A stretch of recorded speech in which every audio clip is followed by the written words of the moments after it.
Nagtapat sa akin si Nick. Crush niya daw ako, tapos namimiss niya na ako.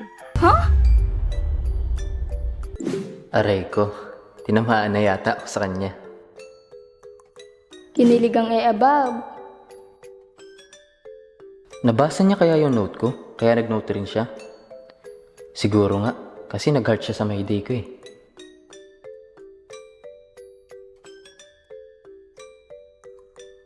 Miss ko na siya. Ako kaya yung tinutukoy niya? Baka assuming lang ako. Teka nga, makapag-short post nga muna. Hoy, Bes!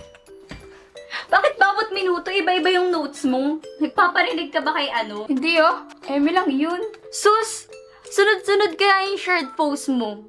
Sino kaya yun? Alam mo, Bes, kung ako sa'yo, i-chat mo na yan. Hindi yung dinadaan mo pa sa notes and shirt post yung kilig mo. O bakit ka nga pala nandito? Nagtapat sa akin si Nick. Crush niya daw ako, tapos namimiss niya na ako. Ha?